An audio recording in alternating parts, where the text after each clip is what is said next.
누가복음 3장 1절에서 6절까지 말씀. 누가복음 3장 1절에서 6절까지 교독하겠습니다. 디베르 황제가 통치한 지 15해 곧 본디오 빌라도가 유대의 총독으로 헤롯이 갈릴리의 분봉왕으로 그의 동생 빌립이 이두레와 드라곤의 지방의 분봉왕으로 루사니아가 아빌레네의 분봉왕으로 안나스가 가야바가 대제사장으로 있을 때에 하나님의 말씀이 빈들에서 사가랴의 아들 요한에게 임한지라. 요한이 요단강 부근 각처에 와서 죄사함을 받게 하는 회개의 세리를 전파하니 선지자 이사야의 책에 쓴 바 광야에서 외치는 자의 소리가 있어 이르되 너희는 주의 길을 준비하라. 그의 오실 길을 곧게 하라. 모든 골짜기가 메워지고 모든 산과 작은 산이 낮아지고 굽은 곳이 곧아지고 험한 길이 평탄하여질 것이요 모든 육체가 하나님의 구원하심을 보리라 함과 같으니라. 아멘. 누가복음에 따르면 누가복음 1장과 2장은 예수 그리스도의 탄생의 이야기와 유년기의 이야기를 기록하고 있습니다. 그리고 누가복음 3장 여기 본문부터 본격적으로 우리 중에 이루어진 사실에 대하여 증거하고 있습니다. 그러므로 여기 누가복음 3장은 복음의 시작을, 역사적인 시작이 어떻게 되었는지를 기술하고 또한 복음의 내용으로 이어가고 있습니다. 특별히 6절에 모든 육체가 하나님의 구원하심을 보리라 하셨습니다. 모든 육체가 드디어 하나님의 구원하심을 보는 그러한 하나님의 역사가 이제 이렇게 시작되었다. 그렇게 설명하고 시작되는 부분입니다. 그래서 오늘 이 말씀을 저와 여러분이 함께 받을 때 우리 시대와 또한 각 개인의 신앙에서 어떻게 하나님께서 복음의 구원의 역사를 열어내시고 또한 이루어 가시는지를 함께 깨닫기를 소원합니다. 제일 먼저 하나님의 말씀이 사가랴의 아들 요한에게 임한지라. 하나님의 말씀이 어떤 한 사람에게 임함으로 모든 육체가 구원을 보게 되었습니다. 하나님의 복음은 어느 한 사람에게 하나님의 말씀이 임함으로 시작되었습니다. 하나님은 모세에게 불붙는 떨기나무 가운데서 임하시고 말씀하셨습니다. 이스라엘은 시내산에서 하나님이 강림하심으로 십계명을 받고 나라로 시작이 되었습니다. 신약에서 성령이 임하심으로 교회가 시작되었습니다. 그러나 하나님이 모든 육체가 구원을 보는 복음의 시작, 구원의 역사의 시작은 하나님의 말씀이 임하심으로 시작되었다. 성경은 그렇게 증거하고 있습니다. 할렐루야. 여기 임하다라는 단어가 매우 중요합니다. 영어 성경은 여기 임하다를 come to, 찾아오다, 오다 그렇게 번역하였습니다. 그래서 하나님의 말씀이 요한에게 왔다. 직역하면 그렇게 됩니다. 우리 성경에도 임하다로 되어 있죠. 여기 요한에게 임하다 이 뜻은 요한에게 찾아왔다, 오다 그렇게 이해가 됩니다. 누군가에게 하나님이 임재하시고 하나님이 강림하시고 하나님이 찾아오신 것은 헬라어로 파루시아라는 특별한 단어를 사용합니다. 그래서 하나님의 말씀이 임하고 성령이 임했다 할 때 다 파루시아를 썼어요. 근데 누가복음 3장에 여기 하나님의 말씀이 요한에게 임한지라 할 때 이 단어는 정말 특별하게 파루시아를 쓰지 않았습니다. 어떤 헬라어를 썼냐면 기노마이라는 단어를 썼는데 성경에서 여기 한 군데 외에는 임하다라는 뜻으로 번역되지 곳이 없습니다. 기노마이라는 단어의 원래의 뜻은 무엇이냐면 출생하다, 열매 맺다, 존재하게 되다, 그런 뜻입니다. 하나님의 말씀이 요한 위에 열매로 맺어지게 되었다, 그런 의미인 줄로 압니다. 그러므로 오늘 읽은 본문을 보면 이사야를 통해서 주신 예언의 말씀, 하나님의 약속의 말씀, 모든 육체가 구원을 보기라는 그 하나님의 언약과 약속의 말씀이 사가랴의 아들 요한 위에 그 말씀이 열매로 맺어졌다, 그렇게 말씀하고 계신 것입니다. 하나님의 말씀이 열매 맺는 사람, 태에서 난 자 중에 그보다 큰 자가 없습니다. 우리 모두의 믿음의 인생이 이렇게 되기를 간절히 소원합니다. 특별히 본문에서는 그 하나님의 말씀이 요한 위에 임하시는 때를 1절에서 2절 중반절까지 설명을 하고 있습니다. 로마의 황제부터 시작하여 유대의 대제사장에 이르기까지 아주 그 때를 여러 사람의 이름, 통치자의 이름, 제사장의 이름을 들어서 아주 구체적으로 나열하고 있습니다. 디베르 황제부터 시작하죠. 디베르 황제는 로마의 2대 황제입니다. 그는 아주 무서운 공포 정치를 펼친 사람이고, 또한 이후 400년간 로마 제국이 번영하는 기초를 닦은 사람이라 그렇게 전해지고 있습니다. 디베르 황제가 통치할 때 로마 제국은 아주 힘있게 성장하고 그 기세와 위세가 어떤 것도 막지 못할 만큼 그렇게 높아지던 때였습니다. 아시다시피 빌라도는 예수님을 사형에 넘긴 자입니다. 헤롯은 세례 요한을 처형한 사람입니다. 안나스와 가야바는 로마의 치하에서 극도로 타락한 정치적 대제사장들이었습니다. 여기 이렇게 성경에 복음의 시작이 된 그때의 시절을 여러 명의 사람들의 이름을 거론하며 설명해 주시는 것은 단순한 연대기적 기록이 아닌 줄로 압니다. 하나님의 말씀이 임한 세상이 이런 세상이었다, 그것을 가르쳐주고 있는 것입니다.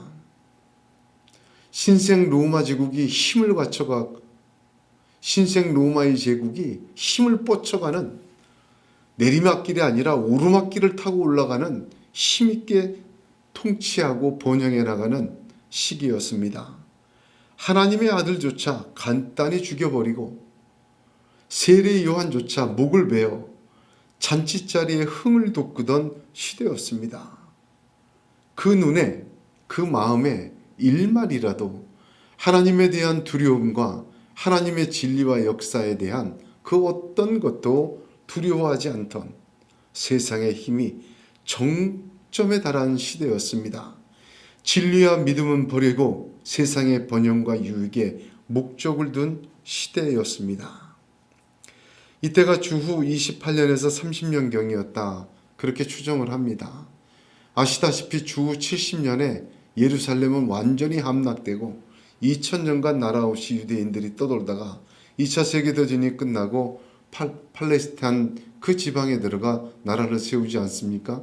지금도 전쟁을 하고 있습니다만 2000년 동안 완전히 멸망하고 사라져버릴 뻔한 그러한 정점의 시절에 하나님의 복음이, 모든 육체가 구원을 얻으려는 말씀이 열매로 맺어지는 요한의 머리 위에 임하였다, 그 뜻입니다.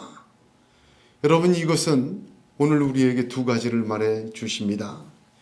영원해 보이는 사람의 세상, 세상의 힘과 권력의 정점에 하나님의 말씀은 열매로 임하였습니다. 그것도 단순하게 복을 주시는 것이 아니라 모든 사람이 구원을 볼 수 있는 복음의 시작이 전혀 이루어지지 않을 것 같은 그런 세상에 가장 힘있는 세상의 정점에 시작되었다는 사실입니다. 오랜 기간 선지자들로 주신 약속과 계시가 이루어진 것입니다. 그렇습니다. 또 하나는 하나님의 말씀의 이루어지심은 반드시 역사 속에서 이루어진다는 사실입니다.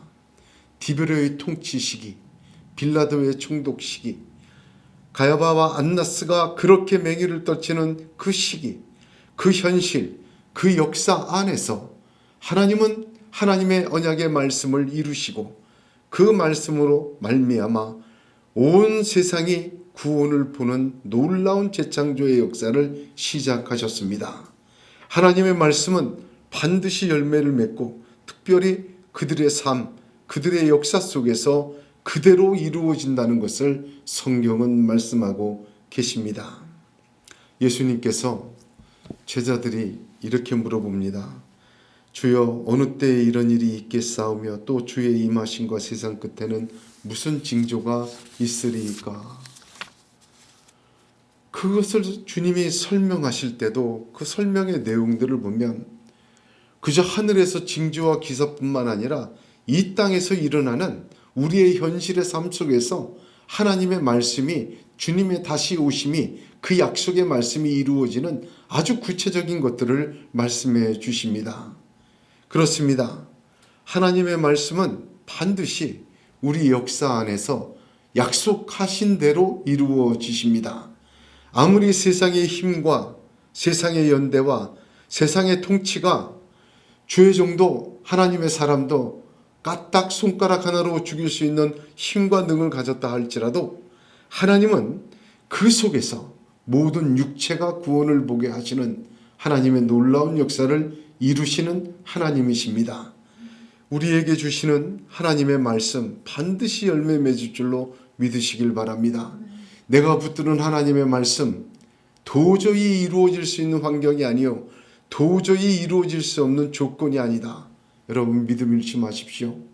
하나님은 그러한 세상, 디베르가 통치하고 빌라도가 통치하고 가야바와 안나스가 통치하는 바로 그때에 요한의 머리 위에, 요한 위에 하나님의 약속의 말씀을 열매로 맺으신 하나님이십니다.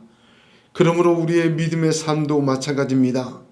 하나님은 하나님이 주신 말씀이 성경에 기록되고 우리 마음의 은혜로 주실 때 우리의 삶의 현실의 중심에서 반드시 그 말씀대로 이루어지시는 하나님이십니다. 우리의 눈에 보이는 것이 다가 아니고 우리가 판단하고 깨닫는 것이 다가 아닙니다. 하나님이 계십니다.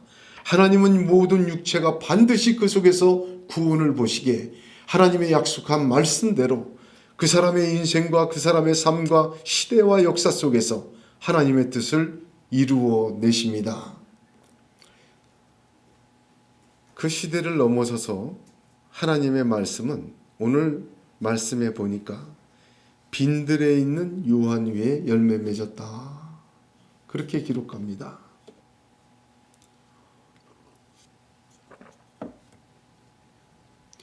호화로운 예루살렘 성전이 아닙니다. 사람들의 환호와 도움과 사람의 지혜가 가득한 곳이 아닙니다. 빈들은요, 황량한 광야입니다. 사람이 살 수 없는 곳이기에 사람이 없는 곳입니다.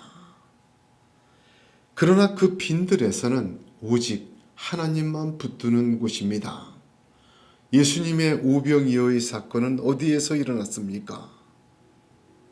누가복음 9장의 기사를 보면 제자가 우리 있는 여기가 빈들이니이다. 예수께서 이르시되 너희가 먹을 것을 주어라 하시니 여짜오되 우리에게 떡 5개와 물고기 2마리밖에 없으니 이 모든 사람을 위하여 먹을 것을 사지 아니하고는 할 수 없었나이다 하였으니 이는 남자가 한 5,000명이 되밀어라 제자들에게 이르시되 때를 지어 한 50명씩 앉히라 하시고 축사하시고 거기서 그들을 모두를 먹이시는 하늘의 잔치를 베풀어 주셨습니다. 빈들은 황량하지만 빈들에 있는 요한에게 하나님의 말씀이 열매 맺어지고 빈들은 먹을 것도 없고 궁핍한 곳이지만 그곳에서 하나님의 잔치를 베푸시는 하나님의 역사가 일어난 곳입니다. 더욱이 빈들은 생명의 자리입니다. 마태복음 3장 1절은 그때 세례 요한이 이르러 유대 광야에서 전파하여 말하였다 기록하고 있습니다. 누가복음 1장 80절을 보면 요한은 아이가 자라며 심령이 강하여짐에 이스라엘에게 나타난 날까지 빈들에 있으니라 그렇게 기록이 되어 있습니다. 세례 요한은 예수님하고 동갑이에요. 6개월 차이예요. 그런데 예수님이 태어나시고 동방박사가 주의 사자의 현몽을 힘입어 그 헤롯을 피하여 다른 곳으로 갑니다. 그럴 때 메시아가 난다는 소식을 알고 있던 헤롯은 그 지경에 2살 이하의 모든 유대인 남자아이를 죽였습니다. 이때 세례 요한이 빈들에서 나가 있지 않았으면 그도 죽었을 것입니다. 빈들은 황량하고 궁핍하고 또한 부족한 곳이었지만 세례 요한의 생명을 보존한 곳이기도 하며 하나님께서 그를 통하여 하나님의 언약한 말씀이 이루어지게 하시는 역사의 자리로 사용하신 곳이기도 합니다. 하나님의 생명의 자리요, 하나님의 보호하심의 자리요, 하나님의 구원의 복음이 전파되는 시작의 자리가 빈들이었습니다. 그 빈들에서는 오직 하나님만 붙드는 것입니다. 그 빈들에는 하나님만이 유일한 소망입니다. 그 빈들에서는 오직 주의 말씀만 의지하여 하루하루 하나님께 영광 돌려야 하는 곳입니다. 인생의 빈들에서 우리는 하나님의 말씀이 이루어지는 곳으로 그 빈들을 삼아야겠습니다. 우리 인생과 우리 마음의 빈들이 있습니다. 황량하고 적막하고 의지할 곳 없고 또한 궁핍하고 여러 가지 위험 속에 노출되어 있는 우리를 봅니다. 그러나 인생의 빈들에서 주님만을 붙들어 주님의 말씀 붙들고 주님과 함께하는 것입니다. 먹을 것도 부족하고 마실 것도 부족한 빈들에서 사람이 떡으로만 사는 것이 아님을 깨닫게 하시고 하나님의 하늘의 만나로 또한 먹여주시며 그 배에서 생수의 강이 터져나오게 하시는 하나님의 역사를 보고 체험하는 곳이기도 합니다.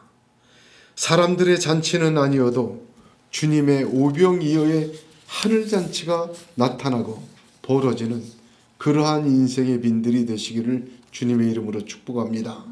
하나님의 말씀은 빈들에 있는 요한에게 임하셨습니다. 하나님은 빈들에서 하나님의 말씀이 임한 자를 통하여 세상의 모든 권력과 세상의 모든 힘이 가장 정점에 설 때 모든 육체가 하나님의 구원을 보리라 전파하게 하셨습니다. 세례 요한이 메뚜기와 석청을 먹고 살았습니다. 낙타 가죽으로 옷을 입고 살았습니다. 그 빈들에서 추위와 위험과 고통을 당하였습니다.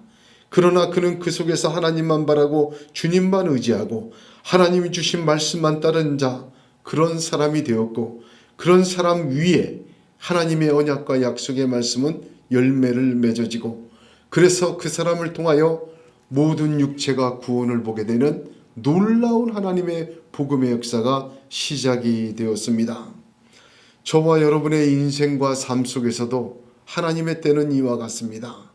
저와 여러분의 인생의 빈들에서도 하나님은 하나님의 역사의 자리로 만들어 가시고 저와 여러분의 믿음의 여정 속에서도 세례 요한의 위에 열매 맺고 임하시는 말씀처럼 임하시고 역사하는 하나님이십니다.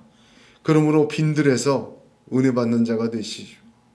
하나님은 그 빈들에 하나님 잔치를 베풀어 주십니다. 그 빈들에서 말씀이 이루어지는 자 되시기를 주님의 이름으로 축복합니다. 그 사람을 통하여 모든 육체가 구원을 주시는 하나님을 보게 하는 놀라운 역사가 나타날 줄로 믿습니다. 하나님은 그로 말미암아 요한으로 하나님이 이 세상에 대한 대답이 되게 하시고 그 요한으로 말미암아 말씀을 떠나 사는 사람이 회개하고 부끄러워지게 하셨으며 하나님 의를 위하여 핍박을 받는 자가 하늘나라가 저희 것이라는 하나님의 축복을 그대로 증명하고 보여주셨습니다. 우리가 지금 사는 세상 상당히 어렵고 또한 세상의 돈과 만몬의 신과 세상적인 것이 교회 안에까지도 가득 들어온 그런 세상 속에서 우리는 살고 있습니다. 하나님의 약속과 역사가 과연 이루어질 수 있을까? 그랬으면 좋겠다라는 기대와 소망은 있지만 반드시 그러리라는 확신이 결여된 세상과 믿음의 연약함 속에 있는 것도 사실입니다. 오직 의인은 믿음으로 말미암아 살아야 되는데 그러나 믿음 외에도 돈과 명예와 세상의 지혜로도 살아야 한다고 말하고 있는 세상 속에 우리가 놓여져 있습니다. 우리의 가정과 우리 자신과 교회 안에서도 희미한 소망으로 하나님의 구원을 구하고 하나님의 언약의 말씀을 그저 어떻게 보면 구체적으로 내 역사와 삶 속에서 이루어지는 약속이 아니라 그저 소망을 주는 위로를 주는 하나님의 음성 정도로 그렇게 붙들고 사는 것도 사실입니다. 그러나 하나님은 그런 세상 속에서 빈들에 있는 요한에게 그 말씀이 이루어지게 하여 주셨습니다.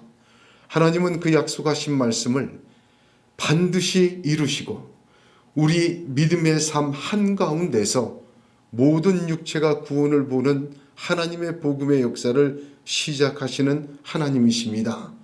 어려운 빈들 속에 있다 할지라도 하나님의 말씀이 열매 맺는 것에는 아무런 문제가 없는 것입니다.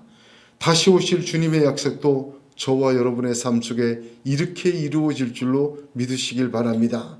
그러므로 오늘 우리가 살면서 세상과 또한 빈들과 하나님의 언약의 말씀에 성경에 기록된 소망을 붙들고 사는 이 세상 속에서 하나님의 말씀이 우리 위에 열매로 맺어지고 임해지는 하나님의 역사가 나타나기를 간절히 소원합니다.